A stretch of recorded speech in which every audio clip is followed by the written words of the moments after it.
welcome to Between the Frames.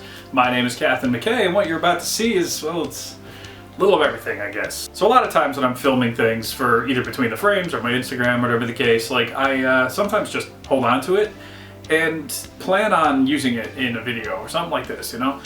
It doesn't always get used. So then I end up with kind of a stockpile of various different clips and different footage from things I've done or places I've gone, whatever the case. And I just kind of end up not knowing what really to do with it. So that's kind of what you're going to see here. You want to call this the filler episode? Go ahead, you won't hurt my feelings. What will hurt my feelings is if we don't give a big hand to all these Patreon backers. Look at them. Yeah, great people. Every single one of them. You too could be a great person. You're probably a great person anyway, but you know, if you want to be just that little bit better, feel free, consider, give it a shot. Or don't, whatever. Anyway, like I said, this video is kind of just a compilation of various different things. We're going to talk about some figures that came in, just kind of show them a little bit, not like full-on reviews or anything, but just, you know, we're going to talk about them a little bit more freestyle. And, you know, I went a couple different cool places, New York Comic Con included. So there will be some of that Comic Con footage as well as, you know, some different things and different places I've gone over the past couple of months, ever since, you know, midsummer, let's say. Not the movie Midsummer, but like middle of summer, 2023. You know what I mean. As far as for what else is going on, I mean, you know, it's been a lot of stuff happening as far as like the hobby and collectible world. Giant Man funded the HasLab, which is a great point of contention for some people, I guess. They just don't like when other people get things that they want. I don't know. I don't understand that whole side of the figure collecting hobby. I bought a Giant Man. Oh, I backed a Giant Man, I should say, because it wasn't funded at the time that I backed it. Wasn't originally going to, because I'm an X-Men guy, not really an Avengers guy, but seeing it in person in New York Comic Con changed my mind. It looked great. So, you know, another year or whatever, it'll be here, and I'll figure out if it's something I want to keep or something that I'm going to, you know, end up selling. Who knows? I bought 2 of those HasLab Sentinels, and I told myself I was going to sell one and make a lot of money, and it's sitting in the closet in a box, and the other one's over here on the floor. So sometimes I don't even listen to myself. As for other news, we got some cool stuff coming out, some different figures that I took footage of at New York Comic Con that you'll see in that little section with, you know, some Godzilla stuff, a few Turtles things here and there, and just, you know, just fun stuff. I think you might enjoy it. I've kept you waiting long enough. Let's jump right on in. So I'm starting something I've been kind of interested in starting for a while. This is basically going to be like a huge castle interior. My plan here, this is the floor. This is, what is it? I guess 24 by 36, give or take. My plan is to have walls around the entire outside, but also kind of like walls on the inside that have like archways or something, like doorways that can go into like the outer part of it, I guess, which would be like hallways. And have an upper level as well that's about halfway up with like a staircase going up. I think that would be cool. I'm kind of inspired by like, I don't know, like Netflix Castlevania or something like that. I think it would look really cool with something like, you know, Mythic Legions or Universal Monsters or, you know, just any kind of, I don't know, any kind of figures like that with a little more gothic architecture. Speaking of, well, I'm thinking of it, I got these things from a store called At Home, these big gargoyle decorations. I think these are really cool. This one was like $9 and the smaller ones I think were $7. But yeah, these things would look really cool in a diorama, and I'm gonna find a use for them. I just don't know where yet. Maybe right here, who knows? But yeah, as of right now, this is just the floor that I've got kind of just a little ways mapped out. Gonna probably run out today and get some more project panels and see how far I can make it today. I'm not expecting to like get this whole thing done, you know, anytime too quickly, but either way, I like how it looks so far. Been a lot of new stuff rolling in over the past couple of months. We got these Jada Toys Street Fighter figures. This is the SDCC Evil Ryu, and this is Chun-Li. She was supposed to be in Wave 1. Well, I guess technically she is in Wave 1, but she just got released after Fei Long and Ryu, the regular Ryu. Now this is just a repaint of that figure with like darker skin tone and some different accessories and stuff. So it comes with like the purple Hadouken, there's like an orange one down here, open hands, some different head sculpts. What's cool is he comes with like these pieces from like his Street Fighter 2 stage. He's got that sign, and then this one, which is like breakable. There's like a piece of clear tape that you might not be able to see on camera, but that's how it comes packaged. I just haven't taken it off yet because I know as soon as I do this is gonna fall apart, which is what it's for, so you know, it's not bad, but for now I just got it there. Chun-Li has this leg kick effect to make it look like she's doing like her, you know, series of kicks that she does, as well as like an alternate angry head, mouth open. And then we got Bishop. This is the X-Men 97 retro card figure that just came out. And I was originally not going to get this, but when I saw it in Target, I was kind of impressed at just how clean it looks. Like, they're using the newer bodies with the pinless joints in the elbows and the legs. So, you know, his knees and his arms don't have those pins sticking out. Not sticking out, but like they're not visible. And just something about the paintwork on this is like very bold. I like this. Like I said, I didn't plan on getting it, but I may try to find like a different head sculpt, because I'm not used to seeing Bishop with like short hair like this. This is, you know, kind of just not a look I'm familiar with. Typically with Bishop, I mean, at this time period, he had that long flowing like mullet. I'm also wondering if maybe I could find something that could pass as like a bald head sculpt for Bishop. I would have to probably like customize and put the mutant tattoo on him, but yeah, that's kind of the two main ways that I've seen Bishop in comics and the ones I'm familiar with, and then this is just kind of like in between that. But I don't know, we may get there. Angry head sculpt on Chun-Li. I like this too. Been saying, if anybody is interested in Street Fighter or just cool figures in general, these Jada Toy Street Fighter figures are really, really fun. And they're inexpensive too. They're 25 bucks a piece, except for Evil Ryu was a SDCC exclusive, so he was more expensive, but the standard figures are 25 each, and they come with like a lot of cool stuff. And they're also just really nicely made figures, so you could do a lot worse than these. I highly recommend them. They'll probably be on my top figures of the year list somewhere. So here's the Bishop from a few years ago. I think this was the Sauron wave, maybe. But you can see what I'm talking about. There's the pins in the elbows and the knees. This one is more like, you know, there's more like comic stylings going on with this one compared to this one, which is much more like smooth and streamlined. Because I guess it's meant to reflect the X-Men 97 animation. Whereas this one is like, you know, super 90s hyper detailed comics with all the difficulty of me being able to hold it. So yeah, this one has like all of the like pouches and stuff on all of his straps, and like his belt has a lot more detail, whereas this is just you know, just very clean looking, brighter colors, more neon yellows, more bright blues compared to kind of the faded, muted blue on this one and like the golden yellow. There's a place in my collection for both of these though. I really like each of them, and it's cool seeing what they each bring to the table. I was curious about the older head on the newer body, and it can be done. The skin tone is like slightly different, but not really enough where you would notice it unless you're like looking right up close at it. But I did notice that this original body has like the disc in the neck to be able to like move his head like forward and back, and the new one doesn't. It's just a straight peg that sticks out. You get a little bit of movement out of it, but nothing super crazy. That and this bandana is like attached to the torso, whereas this one is just kind of a loose floating piece. So yeah, it's basically just down to what you prefer, but I don't know. I'm probably going to just put this back on the original body and figure out what I want to do with this version.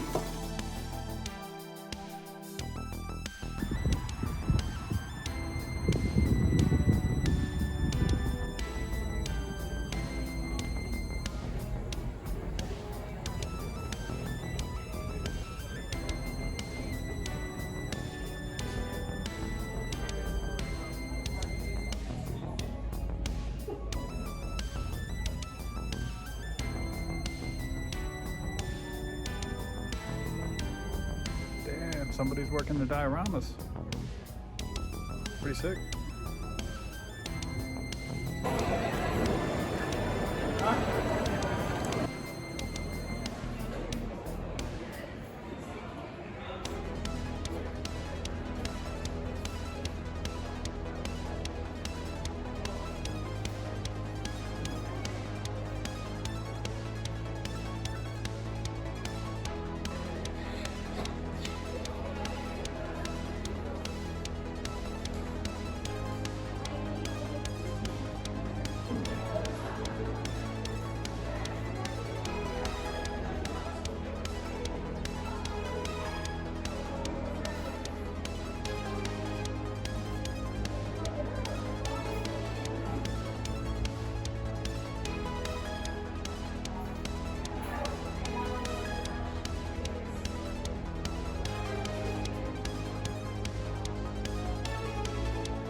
Yeah, it's not as good as you think.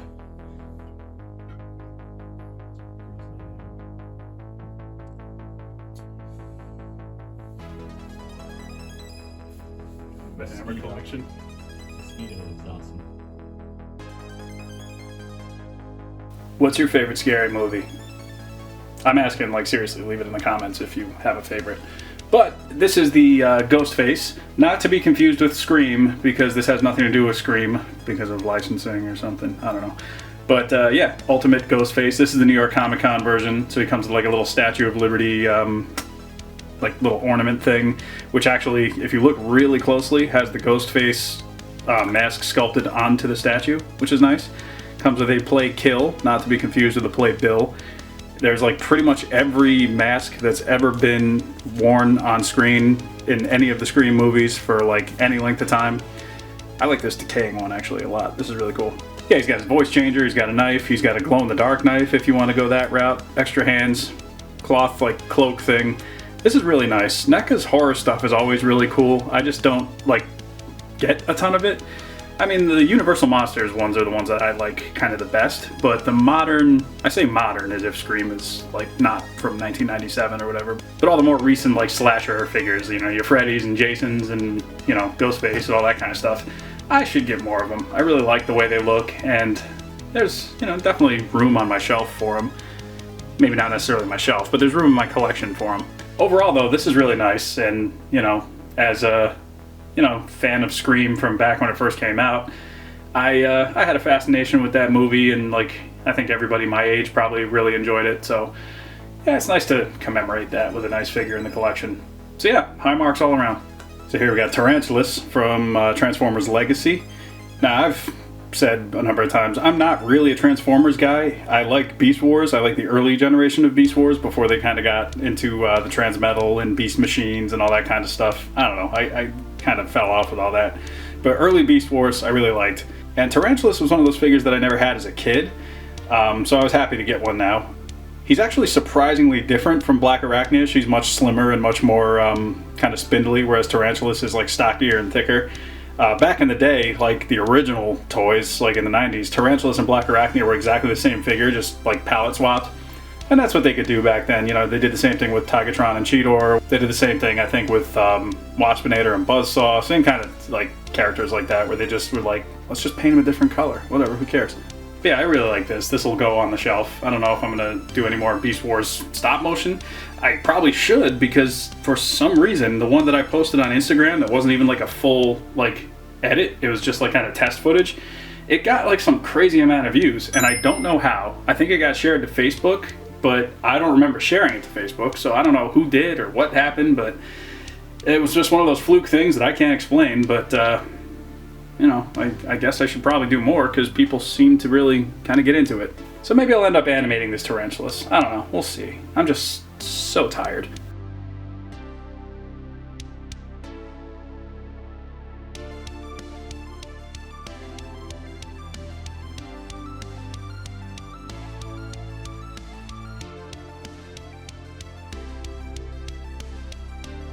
Got that Nightfall Batman and the Tim Drake Robin.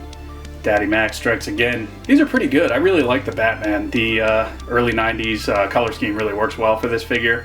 And Robin, same thing. Although Robin, you can tell they reused an older, earlier mold from his costume. So it's got kind of like all this more, I don't know, like high-tech armored looking thing, as opposed to just kind of the straightforward, you know, tight skin looking comic book costume that Robin wore at the time. I mean, I think the gloves are done well, the shoulder pad things are done well, because they did have those designs and stuff on them, although I would have liked maybe a little bit of paint wash or something in there just to highlight that a little bit. But yeah, like all this body armor type thing, I could kind of do without it. But the Batman is really well done. He's got just like kind of the tight gray costume. There's very little frill or flare going on with it. It's a very bare bones plain costume, which is what he, you know, wore at that time. So I like this. As far as like comic book Batman figures go, I haven't had like a decent blue and gray Batman since like the Mattel DC Universe Classics version, like the Detective Batman from like Wave 1 or whatever that was.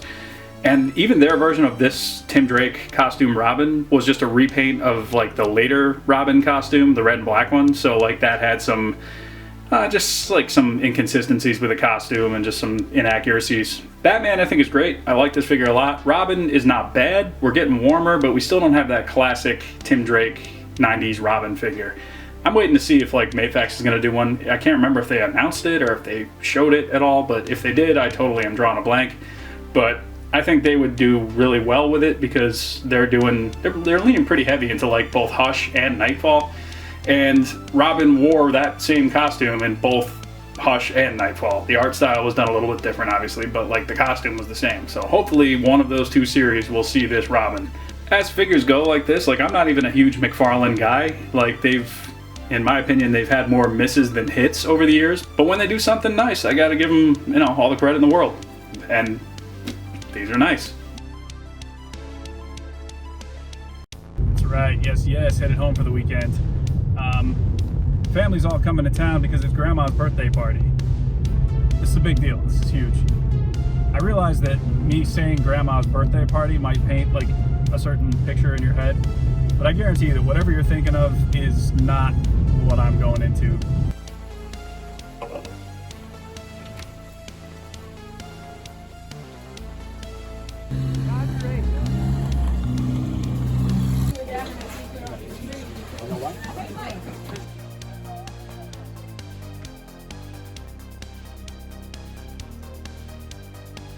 Yeah, listen, Grandma goes all out for her birthday, and it's going to be a great time.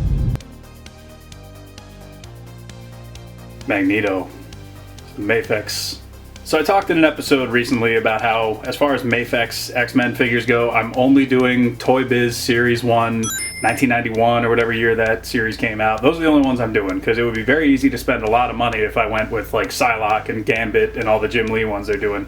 So I'm being very specific and I'm saving a lot of money in the process. So Magneto falls under that little umbrella that I've cast over myself, and this figure is very, very nice. This might be my favorite Mafex figure that I have. And probably just down to the fact that I love Magneto as a character, but this gets the proportions right. Like a lot of, you know, the Marvel Legends figures, they do a pretty good job, but like the bulky plastic capes don't do them any favors. Like I had to customize my actual Legends figure to have like the cloth cape, and I did a head swap with the old Toy Biz one because I like that one better. I don't know, I think this one pretty much nails it. I do have my minor nitpicks, but I mean, that's, you know, just me. As with all the Mafex figures that I have so far, this one comes with like a number of different like hands. He's got like the gesturing hands, he's got like the power, like the open hand, kind of demonstrating mutant ability hands. He's got fists, he's got different heads. This is the unmasked head, which if I have one minor critique, I think maybe the features are like a little bit on the softer side. And that's not really Mafex's fault, it's more just trying to translate Jim Lee's art into 3 dimensions. It works sculpt-wise, but like Jim Lee, if you notice his artwork, uses a lot of like very thin, very fine line work and cross-hatching and things like that. So like that's tough to translate, in my opinion. Sometimes it works with characters with like masks on and stuff, which is why I think the head with the helmet works maybe a little bit better. But I don't know, like this is not bad by any stretch. It's just kind of a minor little thing that I have. But that's not enough to prevent me from like enjoying the figure. He obviously comes with a helmet as well, just the accessory by itself, which is really nicely done. I like the brightness and the boldness of this costume, and the finish on the cape makes it like very metallic looking, which is cool. He's got like it's wired too, so you can like pose the cape as much as you want. It also comes with this head, which is basically just a repaint of the regular standard helmeted head, except it's all like totally like painted black to give the effect of like the shadows inside the helmet, which is not a bad idea concept-wise, but I just don't think it was executed particularly well. I mean, from certain angles it looks good, like right here I think it's not bad, but when you look at it in 3 dimensions and you can see the silhouette of like the lips and the nose and everything in there, I don't know. To me, I think they probably would have been better off using like a flat faceplate and just painting the eyes, maybe giving it like some kind of like little electrical effects coming off the eyes to demonstrate that he's using his powers or something. But again, minor nitpick. And if I got one more minor nitpick, it's the hair that comes out of the back of the helmet, because that locks this into a very particular time period in comic art where Magneto's hair was a little longer. You know, like I said, not enough to get me to dislike the figure at all, or just, you know, some minor preference. That's all it is. He does come with hands too that you can plug in to have him using like these effects, which I don't know about these. Those aren't necessarily my favorite things, but these ones that plug into his fists, these I think are really nice. Yeah, those circular ones look cool. They just plug into the fists that he has, so like there's little indentations in the back of these where like a fist would just kind of like plug in, and that's all it is. Same as these ones here, like the fists kind of push into where there's a little space in there, and then you could have them like kind of like powering up with this like smoky little kind of effect. The problem I've noticed with this though is that the fist sometimes gets stuck in there, so you got to try and like fight it out of there, because when you pop this off, the hand usually comes off with it, so just be aware of that. Sometimes when you try and switch the heads on this too, I've noticed the peg comes out of the neck, so you got to take the peg out from the head and kind of just, you know, put it where it goes. So just be aware of that, have a way to get around that if you can. So yeah, overall, this is probably my favorite MAFX X-Men release thus far. And like I said, it fits my criteria of Toy Biz X-Men Series 1, and it's probably as close to a perfect Magneto figure as we've ever gotten. You know, I've done a lot of customizing of my Marvel Legends ones, and you know, it just never really fully hit the mark for me. You know, nobody has made a perfect Magneto for some reason. This is probably as close as we've gotten if I had to give my thoughts on it. So yeah, I would say this comes with my highest recommendation if you're a Magneto fan. This is great. Yeah, here he is with the other two MAFX X-Men that I have. I talked about these in a previous video too. I like both of these. Still wish Cyclops came with like the full head covering with the white stripe. But yeah, tough to be mad at these figures.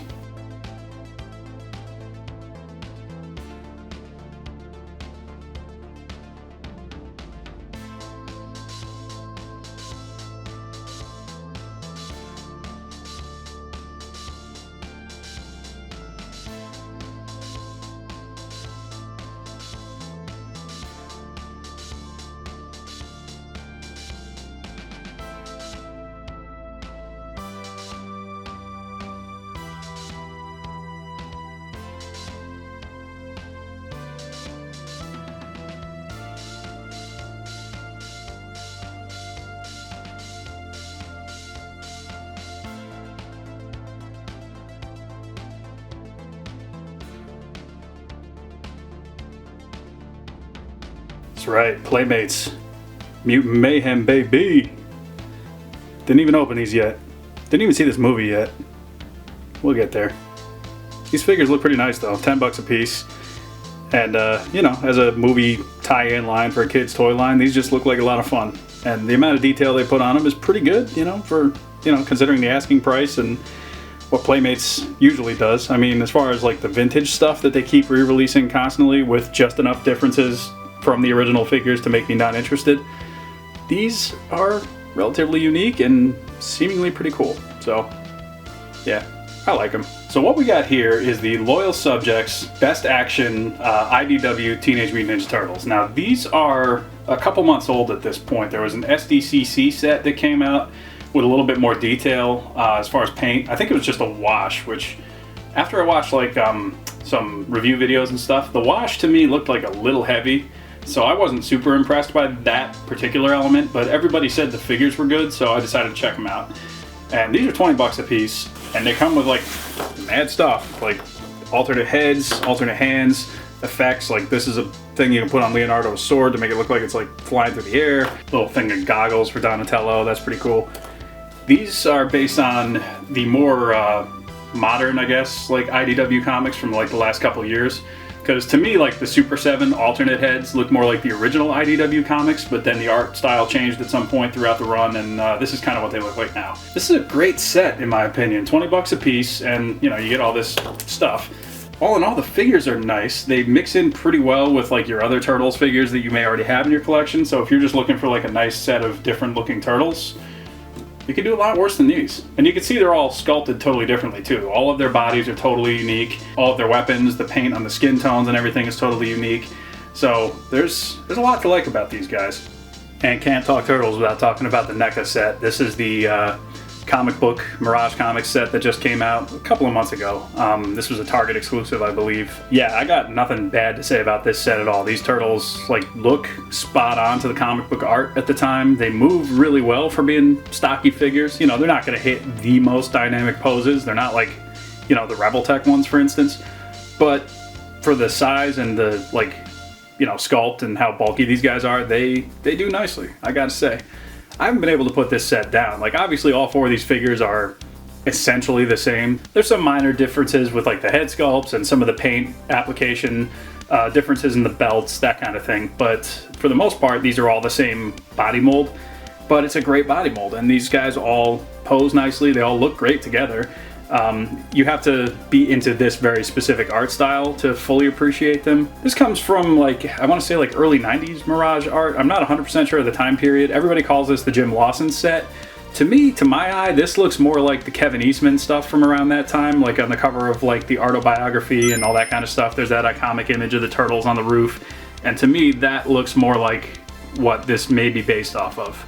I haven't heard if NECA said anything definitive over like what this is kind of based on, so I'd be curious. But yeah, for the most part, I can't say anything bad about this set. I really love it. Haven't really been able to put it down, and it's just really nice. Moving into the world of TMNT, this is from NECA. This is the Elite Foot, what is this? Like the Foot Guard? The Foot something? I don't know. What's his name? The Foot Enforcer. So that's what we're dealing with here. This is Mirage comic book Turtles line. This is based on the recolors, I believe, which is you know, a more recent. I think the IDW reprints have this color scheme. The original ones had kind of like the brown and tan that like you would see on you know, the classic foot soldiers from the NECA like San Diego box set, I think it was, with the bad guys, Shredder in them. But you know, as army builders go, these are cool. I don't mind the color scheme being new. I don't think for one second that they're ever going to just not release this in the like red and tan colors, because at New York Comic Con they did show the original color foot soldier is getting a re-release, and so I'm looking forward to that. So here he is with the Foot Ninja Army Builder and the Battle Damage Shredder. I like how these look together. They're all slightly different shades of blue. Some are more like kind of fluorescent, some are brighter, some are a little bit darker with a little bit more of like the kind of cell shading on it. Not necessarily cell shading, but more like just the shadow, like the heavy black shadows. If I had to guess, I would think that's because this is based on like issue #1 art, whereas these guys showed up later, and so like some of the coloring techniques would have been different that they were using. Plus, like I said, these are recolor versions anyway, so Shredder and these guys would have all been like red and tan instead of dark blue, but you know, whatever. I'm just happy to have these in my collection. I think they look good, and hopefully one day we'll see re-releases in the original color scheme.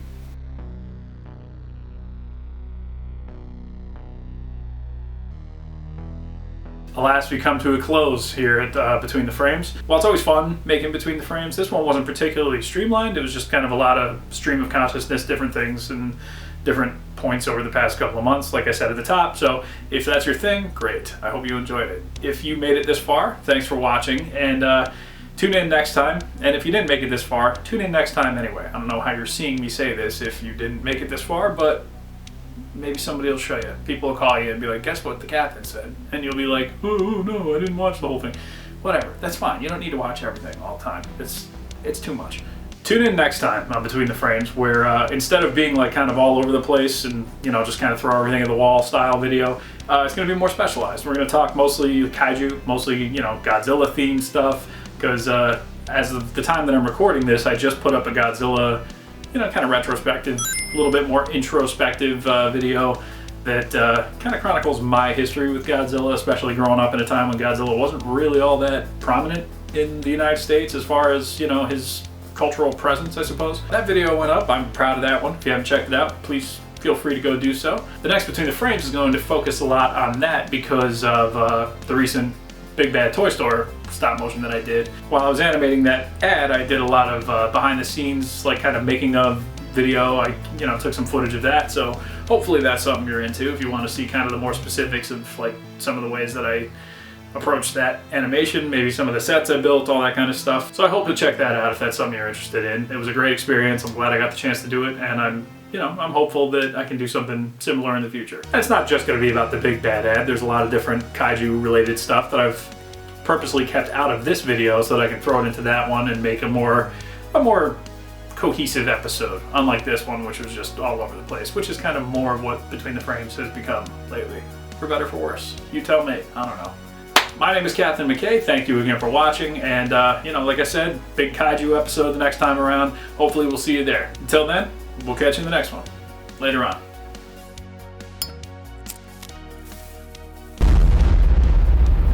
That's crispy.